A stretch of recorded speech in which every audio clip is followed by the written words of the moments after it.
Halo semuanya, perkenalkan nama saya Matthew Benedict Ezekiel Saisap. Di video kali ini, saya dan teman-teman kelompok saya akan menjelaskan tentang representasi pengetahuan dengan menggunakan jaringan semantik.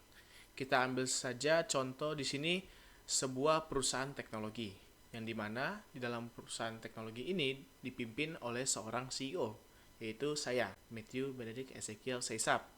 Yang dimana pasti CEO ini tidak memimpin sendiri, dia pasti dibantu oleh rekan-rekan kerjanya.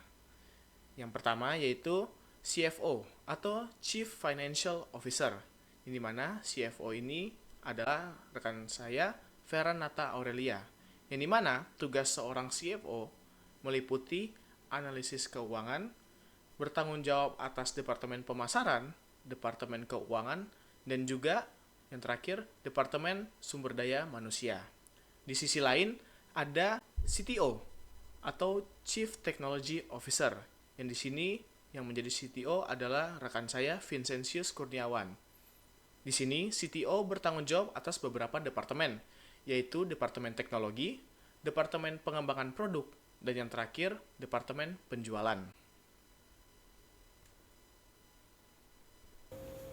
Halo, perkenalkan nama saya Feranata Aurelia.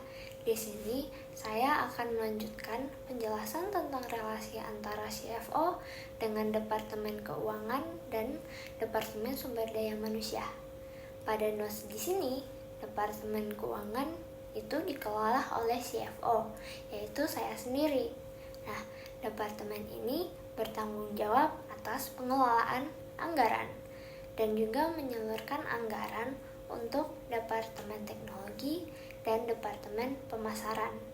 Selain itu, Departemen Keuangan juga mengelola investasi teknologi untuk meningkatkan kualitas dan produktivitas teknologi pada perusahaan ini. Nah, CFO juga mengelola satu departemen lagi, yaitu Departemen Sumber Daya Manusia. Nah, yang bertugas untuk melakukan evaluasi kinerja karyawan pada perusahaan ini. Oke, di sini saya akan menjelaskan tentang Departemen Pemasaran.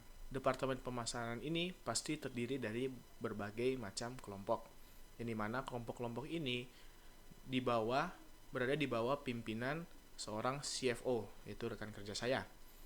Departemen Pemasaran ini berfokus pada pemasaran digital, di mana mereka menjalankan kampanye-kampanye iklan untuk menarik perhatian dan juga minat para klien. Halo teman-teman, nama saya Vincentius Kurniawan. Di sini saya menjabat sebagai CTO dari perusahaan teknologi ini. Nah, di sini saya akan menjelaskan mengenai bagian departemen teknologi yang saya naungi. Nah, di departemen teknologi ini nanti akan dibagi menjadi berbagai divisi. Yang pertama adalah divisi analisis bisnis. Nah, di divisi ini nantinya ini akan bekerja sebagai orang yang menganalisa suatu bisnis apa yang harus diambil oleh perusahaan dan keputusan-keputusan apa yang baik. Nah, yang kedua itu adalah divisi programmer. Nah, di divisi programmernya nih, nanti mereka akan membuat aplikasi mobile, website, perangkat keras, dan juga perangkat lunak. Nah, dari perangkat lunak ini nanti dikembangkanlah sebuah infrastruktur cloud dan keamanan data. Nah, yang ketiga itu ada di divisi desainer UI UX. Nah, divisi ini bertugas untuk membantu programmer yang utamanya adalah pengembangan perangkat lunak yang untuk infrastruktur cloud dan keamanan data tadi. Nah, yang terakhir adalah manajer proyek. Nah, di divisi manajer proyek ini bertugas untuk mencari sebuah proyek internal maupun eksternal yang akan diambil oleh perusahaan ini. Nah, sekian penjelasan mengenai Departemen Teknologi. Sekian dari saya, terima kasih. Baik, kenalkan nama saya Frans Giliandi dengan NPM 230712405. Saat ini saya akan menjelaskan departemen lain yang berada di perusahaan kami, ialah Departemen Pengembangan Produk dan Departemen Penjualan.